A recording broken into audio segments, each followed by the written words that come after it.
வணக்கம். இது வழக்கு. பஞ்சாயத்திலயோ இல்ல மாநகராட்சியிலயோ நமக்காக நல்ல தண்ணி வழங்குறது வழக்கம். அந்த மாதிரி வர்ற தண்ணியை நாம பிடிச்சு குடிப்போம். அப்படி வரக்கூடிய அந்த தண்ணியில விஷம் கலந்திருக்கு அப்படின்னா எவ்வளவு பெரிய ஒரு பரபரப்பை ஏற்படுத்தும், பாதிப்பை ஏற்படுத்தும், நினைச்சு பார்க்க கூட முடியல.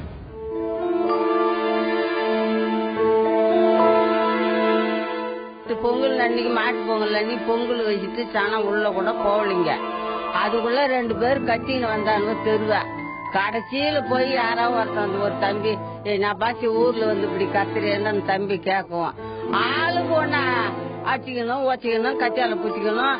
3ஆம் நாள் பாட்டில கொண்டாந்து தேங்குல ஊற்றி நாங்க ஊர் ஜனமே மடியை பார்த்துட்டோம். பல்லாச்சாட்டி ஓட்டிக்கணும், பக்கம் பண்ணி ஓட்டிக்கணும், வண்டிகளை ஓட்டிக்கணும். எப்படி புரிய ஊருக்கு போயிருந்து அதுலாம் இது கேள்வி கொடுத்துக்கிறாங்க.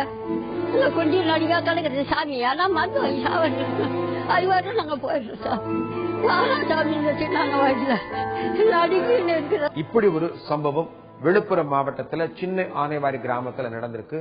குடிநீருக்காக 30,000 லிட்டர் கொள்ளளவு கொண்ட மேல்நிலை தேக்க தொட்டி, அந்த தொட்டியில சமீபத்துல யாரோ விஷத்தை கலந்திருக்கிறாங்க.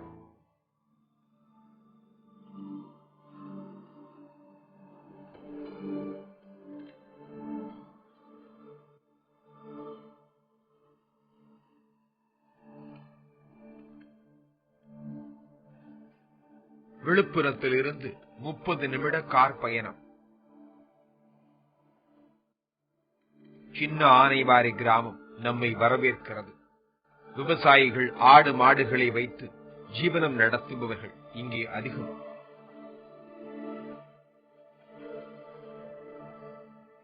இக்கிராமத்தை ஒட்டி மக்களுக்கு குடிநீர் வழங்குவதற்காக மேல்நிலை நீர் தொட்டி ஒன்று உள்ளது.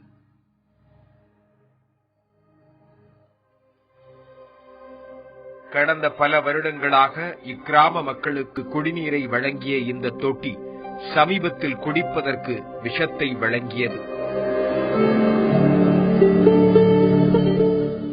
வெளியில இருந்து வந்து எங்க ஊர்ல சண்டை வளர்த்தி அடிச்சதும் இல்லாத அவங்க மறுபடியும் வந்து எங்களோட இந்த மாதிரி டேங்க்ல எல்லாம் தண்ணி மருந்தெல்லாம் கலந்து வச்சுட்டு போயிட்டாங்க.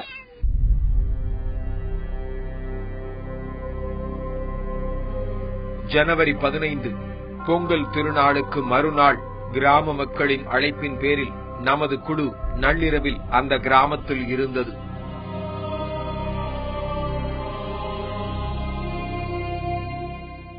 ஒருவித பதற்றம் கிராமம் முழுவதும். நாய்கள் விடாமல் குரைத்துக் கொண்டிருந்தன.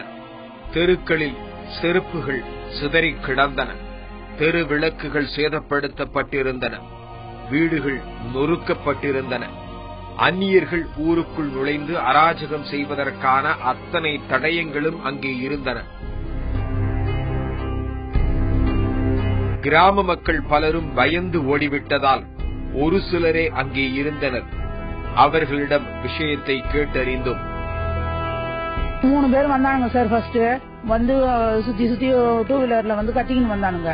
குழந்தை வந்து குறுக்க ஓடிச்சுன்னு சொல்றதுனால ஒருத்தவங்க என்ன பண்ணாங்க, அந்த குழந்தை ஐயோ குழந்தை காப்பி பண்ணுங்கன்னு சொல்லிட்டு அந்த குழந்தை வண்டியில ஆட்டுக்கு போகுதுன்னு சொல்லிட்டு பயந்துங்கன்னு உடனே அந்த குழந்தைய தூக்குனாங்க. என்ன ஆயிடுச்சுப்பா அப்படின்னு சொல்லிட்டு மேட்டி இருக்கிறானுங்க.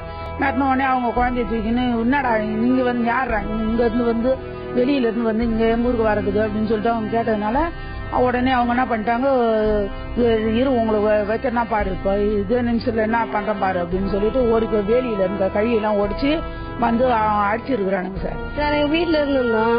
எங்களுக்கு இது மாதிரி அங்க சண்டை நடக்குது வாங்கன்னு போன் பண்ணாங்க. அங்கதான் நாங்க கடற்கடன்னு ஓடி அங்க போய் பார்த்தா ஒருத்தர் கையில கத்தியால் குத்தி ரத்தம் ஒழி இருந்தது. என்ன இப்படி பண்ணிட்டாருங்கன்னு சொல்லிட்டு நாங்க அழுதுன்னு திருப்பி பிரச்சனை பண்ண மாட்டாங்கன்னு மறிச்சு திருப்பி அவங்களை அனுப்பிச்சிட்டோம்.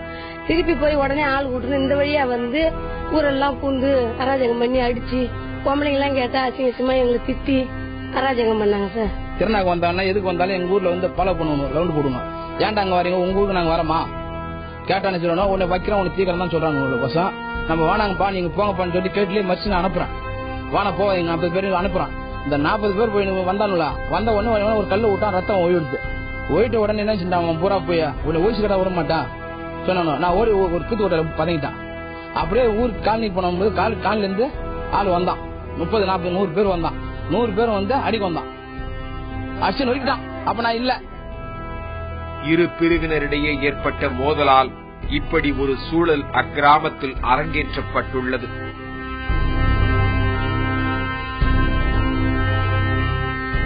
சின்ன ஆனைவாரியில் உள்ள ஒரு தரப்பு மக்கள் தாங்கள் தொடர்ந்து இது போன்ற பாதிப்புக்கு ஆளாவதாக கூறுகிறார்கள். அமைதியே கிடையாது. தினம் வருஷம் வருஷம் இதே மாதிரி வந்து வம்பு வளர்த்திட்டு போறாங்க. ஏன்னா இருக்கிறது நாங்க கொஞ்சம் பேர் தான், எங்களுக்கு பாதுகாப்பு இல்ல சூழ்நிலையில இருக்கிறோம் நாங்க.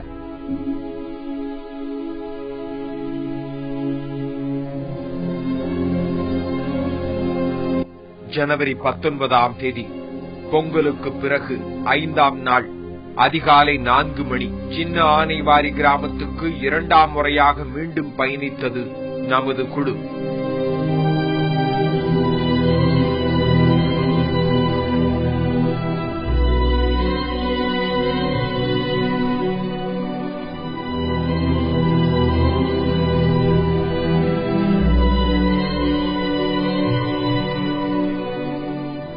இருள் சூழ்ந்திருந்த நிலையில் பிளாஸ்டிக் பாட்டில்களை நுகர்ந்து பார்த்துக் கொண்டிருந்தனர் காவல்துறை அதிகாரிகள்.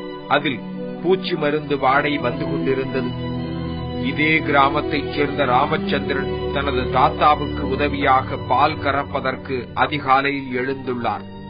அப்போது தெரு குழாயில் தண்ணீர் குடித்த போது கடும் தொண்டை எரிச்சலை உணர்ந்திருக்கிறார் ராமச்சந்திரன். பழுப்பு ஓபன் ஆயிருந்தது. நான் போயிட்டு தண்ணி 2 முறை சாப்பிட்டு பார்த்தேன். கப்புன்னு பாட்டில் வாசனை அடிச்சது. அதுக்கப்புறம் போயிட்டு எங்க அப்பா போய் எழுப்பிட்டு எட்டு வந்தேன். அவர் நீ பாரு பண்ணேன். பார்க்கும்போது எனக்கு தொண்டை இது மாதிரி எரிச்சல பாரு பண்ணேன். எங்க அப்பா பார்த்தாரு. அதுக்கப்புறம் மங்காய தாத்தா பால் கறக்க ஏஞ்சாங்க. அப்புறம் தாத்தாட்ட சொன்னேன். தாத்தா அவர் போயிட்டு அவங்க வீட்டுல போயிட்டு அவங்க பழுப்புலயும் செக் பண்ணாரு. இதையடுத்து குடிநீரில் விஷம் கலந்திருக்கலாம் என்று பரபரப்பு எழுந்தது. ஊர் மக்கள் யாரும் தண்ணீரை குடித்து விடாதபடி உடனடியாக எச்சரிக்கை செய்யப்பட்டது. கரெக்டா 3 மணிங்க ஏந்திரிச்சதான் என் பேரன் தண்ணி குடிச்சான். தண்ணி குடிச்சதும் பாட்டில் நாத்தம் ஆறுதுன்னு சொன்னான். அவனையும் நம்பாத நான் என் வீட்டுல போய் என் பாட்டில் தண்ணி திறந்து பார்த்தங்க. பாட்டில் ஆயில நாத்தம் ஆச்சுங்க. என் தம்பி பால் கறக்க 3 மணி நேரம் எழுந்திருக்கான். ஏந்திரிச்சு அவன் பால் கறக்கும் போது பைப்பை திறந்து பாத்துருக்கான். திறக்க பார்த்து பால்டால் வாடை வருதுன்னு எங்களுக்கு போன் பண்ணான்.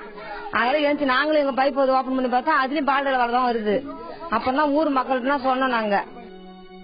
5 நாட்களுக்கு முன்பு ஊருக்குள் நடந்த தகராறுக்கு பின்னர் இந்த சம்பவம் நடைபெற்று இருந்ததால் தங்களை கூண்டோடு கொலை செய்ய ஒரு தரப்பினர் திட்டமிட்டிருப்பதாக குற்றம் சாட்டினர் கிராம மக்கள். அதிகாலையில் விஷக்கலப்பு விவகாரம் ஏற்படுத்திய பரபரப்பு விடிந்த பின்பும் தொடர்ந்தது. காவல்துறையினர் தடயவியல் நிபுணரை வரவழைத்திருந்தனர். அவர்கள் மேல்நிலை தொட்டியில் ஏறி பார்த்தபோது தொட்டிக்குள் பூச்சி மருந்து பாட்டில் கிடந்தது கண்டுபிடிக்கப்பட்டது.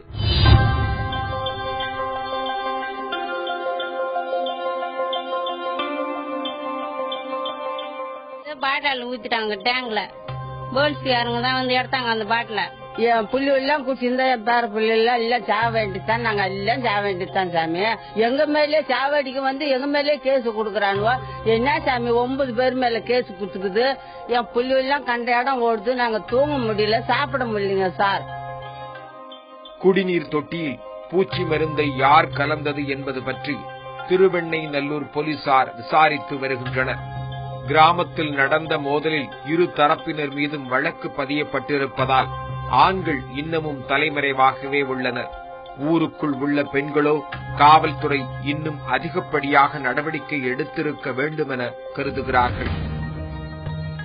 கடந்த காலங்களிலிருந்து இன்று வரை பல தகராறுகள் நடைபெற்றிருந்தாலும் குடிநீர் தொட்டியில் விஷத்தை கலந்து விடுவது என்பது பெரும்பாலும் நடைபெற்றதில்லை.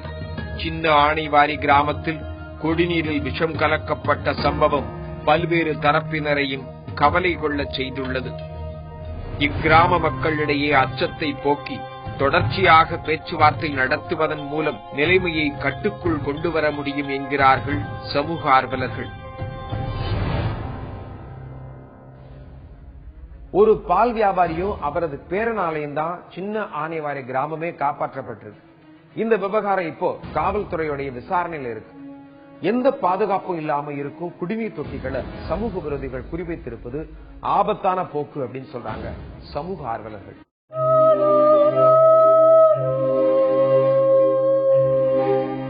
வெறிச்சோடி இருந்த அந்த சாலையில் நமது வாகனம் வேகமாய் விரைய இறுதியில் தானாங்குப்பத்தை அடைந்தோம்.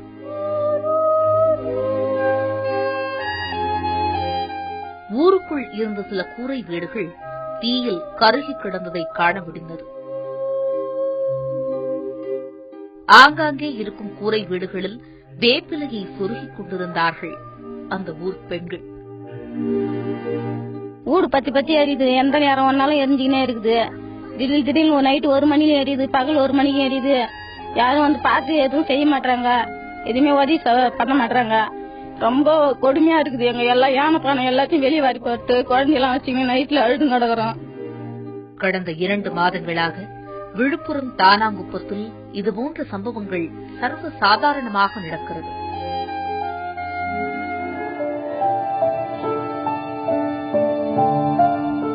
இங்குள்ள கூரை வீடுகள் கடந்த 2 மாதங்களாக திடீரென பற்றிக் கொள்வதாக சொல்கிறார்கள் கிராம மக்கள். வீட்டுக்கு 4 குழந்தை 5 குழந்தை போட்டுக்கிட்டு பாத்துற எல்லாம் பயந்து பத்து நைட்ல தூக்கம் இல்லாம கிடக்குறாங்க. ஊர்லாம் பத்திக்கின்னு எரியுதுங்க. எல்லாம் பக்கம் குட்டி எல்லாம் பக்கம் பையா எல்லாம் அதை ஓட்டு போச்சுங்க. மாணவரியா ஊர்ல கொசுமே இருக்க முடியல. வெளியே எல்லாம் ஓட்டு ஓட்டி படுத்துக்கிறாங்க. எல்லாம் மெல்லாம் நடக்குதுங்க, பயமா இருக்குதுங்க. 1 வீடா 2 வீடா இல்ல. முதல்ல அப்படியே பட்டுச்சு. அப்புறம் மறுபடியும் செய்ய பூரா பத்திரங்க பேர் பத்துங்க. வீடுகள் பற்றி எரிவதற்கு காரணம் இதுவரை தெரியவில்லை. அதனால் துஷ்ட சக்திகள் ஊருக்குள் புகுந்து விட்டதாக ஊர் மக்கள் நம்ப ஊரே வீதியில் உறைந்து கிடக்கிறது. வீடுகள் தோறும் வேப்பிலைகள் அணிவகுக்க கடவுளின் துணையையே நம்பியிருக்கிறார்கள் தானாங்குப்பம் கிராம மக்கள். எப்படி இந்த தீய சக்தி வந்தது நானும் செத்தா அவங்கனால எதனா ஒரு முடிவு எடுப்பாங்கன்னு சொல்லிட்டு நாங்க பாக்குறோம். எதுவுமே எடுக்கிறது கிடையாதுங்க. அவங்க 1.5 மாசமா இந்த தீயில ஓடாந்து பாக்குறோம். அப்படி எரியுது, எங்க கண்ணு எதிரே எரியுதுங்க. வேற யாருன்னா வச்சுட்டாங்கன்னு சொல்லிட்டு இது நான் பாக்கத்தா கூட எங்க கண்ணு எதிரே எரியுது. அப்படியே நாங்க ஓடி கொம்யூனிட்டில ஓடி அழிக்க தகுது, ஆம்பளைங்க வந்து அழிக்க தகுது. தானாங்குப்பத்தில் வீடுகள் தானாக பற்றி எரிவதாக சொல்லப்படுவது குறித்து வருவாய்த்துறை அதிகாரிகளும் காவல்துறை அதிகாரிகளும் விசாரணையில் இறங்கியுள்ளனர். அதிகாரிகளை பொறுத்தவரை வீடுகள் தானாக பற்றி எரிய வாய்ப்பு இல்லை என உறுதியாக சொல்கிறார்கள். ஆனால் மக்களோ அதிகாரிகளை நம்ப மறுக்கிறார்கள்.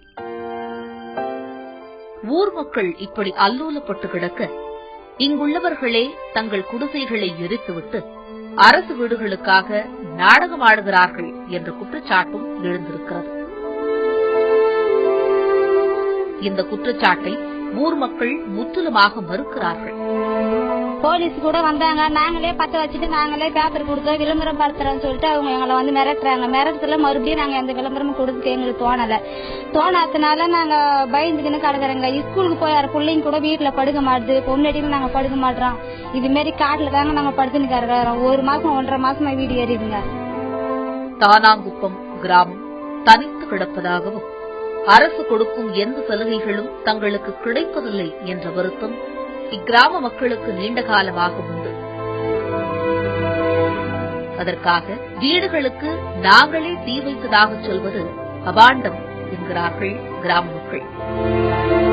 வர அதிகாரிங்க யாருமே நாங்க விளம்பரம் கொடுத்தாலும் வேற எதுனா தொடர்பு எடுத்தாலும் எங்களை வந்து மிரட்டுறாங்க. மிரட்டி நீங்களே கொளுத்திட்டு நீங்களே புகார் கொடுத்தீங்களா, எங்களை மீறி நீங்க எப்படி போலாம், உங்களுக்கு எங்க இருந்து இந்த தைரியம் வந்ததுன்னு சொல்லிட்டு நாங்க இத்தனை காலமா கறந்த மாரி எங்களை கடக்கணும்னு சொல்லிட்டு நினைக்கிறாங்களா கண்டி நாங்க மேல இடத்துக்கு வரக்கூடாதுன்னு சொல்லிட்டு நினைக்கிறாங்க. எங்களை அதனால பயந்து நாங்க வேற இடத்த நடவடிக்கை கொடுத்துட்டு எங்களுக்கு தோண மாதிரி அவங்களுக்கு அடங்கி கிடக்கிற மாரியே எங்களுக்கு இருக்க சொல்றாங்க. ஒரு வீடா இது வரைக்கும் எனக்கு கருத்து 28 வயசு ஆகுது. இது வரைக்கும் ஒரு வீடு கவர்மெண்ட்ல இருந்து அது யாருமே கொடுத்தது கிடையாது. கிராம மக்களிடையே வீதி இன்னும் குறையாமல் இருக்கிறது. எந்த நேரம் வீடுகள் பற்றி எரியும் என்பது தெரியாததால் வீட்டுக்கு வீடு தண்ணீர் குடங்கள் நிரப்பப்பட்டு தயார் நிலையில் வைத்துள்ளன.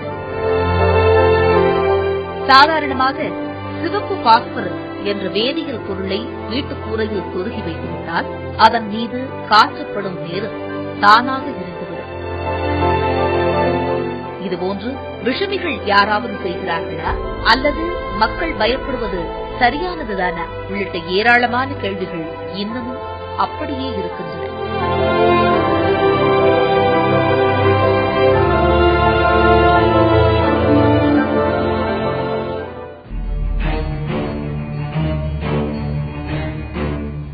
தமிழகத்துல பலராலும் எதிர்பார்க்கப்பட்ட ஒரு முக்கியமான வழக்குக்கு கடந்த வாரம் தீர்ப்பு வழங்கப்பட்டது. அது வீரப்பன் கூட்டாளிகளுடைய தூக்கு தண்டனை ரத்து பற்றியது. அந்த தீர்ப்பு என்ன சொல்கிறது? ஒரு வழக்குல உச்சநீதிமன்றம் வரை சென்று தூக்கு தண்டனை விதிக்கப்பட்டு அதற்கு எதிராக ஜனாதிபதியிடம் கருணை மனு வழங்கப்பட்டு அந்த கருணை மனு நிராகரிக்கப்பட்ட சூழல்ல அந்த கருணை மனுக்கள் எல்லாம் தாமதமாக சுமார் 3 ஆண்டிலிருந்து 7 ஆண்டுகள் வரை பல மனுக்கள்லையும் தாமதமாக கையாளப்பட்டிருக்கிறது. அதனால நாங்க இதற்கான தண்டனை ஏற்கனவே அனுபவிச்சிட்டோம் அப்படிங்கிற ஒரு வழக்கை உச்சநீதிமன்றத்தை தாக்கல் பண்றாங்க. சிறப்பு விஷயமாக கருதப்பட்டு 3 நீதிபதிகளை கொண்ட ஒரு பெஞ்ச், ஒரு அமர்வு இந்த வழக்குகளை விசாரிக்கிறது. இந்திய உச்சநீதிமன்றத்தின் தலைமை நீதிபதி நீதியரசர் சதாசிவம் தலைமையில மேலும் 2 உச்சநீதிமன்ற நீதிபதிகள் இந்த அமர்வில் அமர்ந்து இந்த 15 மனுக்களையும் விசாரணைக்கு எடுத்துக்கொள்றாங்க. அந்த அடிப்படையில் இதுல கருணை மனுக்கள் தாமதமாக கையாளப்பட்டிருக்கிறது. உடனடியாக அந்த கருணை மனுக்கள் தள்ளுபடி செய்யப்பட்டிருந்தாலும் பரவாயில்லை, ஆனால் பல ஆண்டு காலமாகவே நிலுவையில் வைக்கப்பட்டு அந்த தண்டனை காலத்தையும் அவங்க அனுபவிச்சிருக்கிறாங்கன்றதை காமிச்சு இந்த இன்ஆர்டினேட் டிலேவை அடிப்படையாக கொண்டு இந்த வழக்குல தீர்ப்பளிச்சிருக்கிறாங்க. அதாவது 15 பேருக்கும் ஆயுள் தண்டனை விதிக்கப்பட்டிருக்கிறது, தூக்கு தண்டனையிலிருந்து தண்டனை குறைவாக. இதுல கர்நாடகத்திலிருந்து 7 மனுக்கள். அந்த 7 மனுக்கள்ல 4 பேர் வீரப்பனுடைய கூட்டாளிகள். அவங்க சம்பந்தப்பட்ட விஷயத்துல இந்த கருணை மனுக்கள் எல்லாமே சரியாக உடனடியாக கையாளப்படாமல் இது எல்லாமே தாமதமாகப்பட்டிருக்கிறது. ஆகவே இந்த தாமதத்தை அடிப்படையாக கொண்டு, ஏன்னா அந்த தாமதம் இந்திய அரசியலமைப்பு சட்ட பிரிவு 21 அந்த அடிப்படையில ஒரு தனிநபருடைய லைஃப் அண்ட் லிபர்ட்டியை பாதிக்கக்கூடிய விஷயமாக அமைகிற காரணத்தினால இந்த தீர்ப்பு அளிக்கப்பட்டதாக அந்த உத்தரவு பிறப்பிக்கப்பட்டிருக்கிறது. இது ஒரு வரலாற்று சிறப்புமிக்க தீர்ப்பாகத்தான் கருதப்படுகிறது. சட்ட வல்லுநர்கள் முன்னாலும் சரி, பொதுமக்கள் முன்னாலும் சரி, அவர்கள் இதை ஒரு வரலாற்று சிறப்புமிக்க தீர்ப்பாக தான் எடுத்துக்கொள்றாங்க. ஏன்னா ஒரு பொதுவாகவே இந்தியாவில் தூக்கு தண்டனை வேண்டாம்ங்கிற விதமான ஒரு கருத்து பேதம் 2 பேர் தரப்புகள் இருந்து வருகிறது, விவாதிக்கப்பட்டு வருகிறது. ஆனாலும் மிகவும் அரிதான வழக்குகள்ல தூக்கு தண்டனை விதிக்கப்படும் சூழல்ல இந்த நிலைமையில உடனடியாக தூக்கு தண்டனை விதிக்கப்படாமல் பல ஆண்டு காலம் நிலுவையில் வைத்திருந்து, உதாரணத்துக்கு 2003 தீர்ப்பளிக்க தூக்கு தண்டனை விதிக்கப்பட்டதற்கு இன்று வரை தூக்கு தண்டனை பிறப்பிக்கப்படாமல் அந்த உத்தரவு நிறுத்தி வைக்கப்பட்டிருக்கிறது. அப்படிங்கிற காரணம் எல்லாம் அடிப்படையாக கொண்டுதான் உச்சநீதிமன்றம் இந்த தீர்ப்பை வழங்கியுள்ளது. இந்த தீர்ப்புல மேலும் ஒரு 12 குறிப்புகளை அந்த நீதியரசர்கள் வெளியிட்டிருக்கிறாங்க. அந்த அடிப்படையில தூக்கு தண்டனை விதிக்கப்பட்ட நபருடைய கருணை மனு நிராகரிக்கப்பட்டால் உடனடியாக அவருக்கு தெரிவிக்கப்பட வேண்டும். அவருடைய குடும்பத்தார 14 நாட்களுக்கு முன்பாக தூக்கு தண்டனை விதிக்கப்படுவதற்கு முன்பாக அவருடைய ஆசையை கேட்டு குடும்ப உறுப்பினர்கள் சம்பந்தப்பட்டவர்கள் எல்லாம் சந்திப்பதற்கான ஏற்பாடுகள் செய்யணும். அப்படிங்கிற விஷயங்கள் எல்லாம் அடிப்படையாக அவங்க சொல்றாங்க. இந்த தீர்ப்பினை பொறுத்தவரை இந்தியாவில் தூக்கு தண்டனை தேவையில்லைங்கிறத பத்தி குறிப்பிடல. இந்த வழக்குல தூக்கு தண்டனைக்கு உரிய ஒரு குற்றத்தை அவங்க செய்யலைங்கிறத பத்தி சொல்லல. ஆனால் காலதாமதம் அப்படிங்கறத அடிப்படையாக கொண்டு இந்த மனுக்களை அவங்க விசாரிச்சு ஒரு தீர்ப்பு வழங்கியிருக்கிறாங்க. அந்த தீர்ப்பின் அடிப்படையில ஆயுள் தண்டனையாக தூக்கு தண்டனையிலிருந்து குறைவாக கொடுக்கப்பட்டிருக்கிறது. இதுல மிகவும் குறிப்பான ஒரு விஷயம் என்னவென்றால், தமிழகத்திலிருந்து ஒரு 3 மனுக்கள் அது நிலுவையில் இருக்கிறது. சாந்தன், பேரறிவாளன், முருகன்.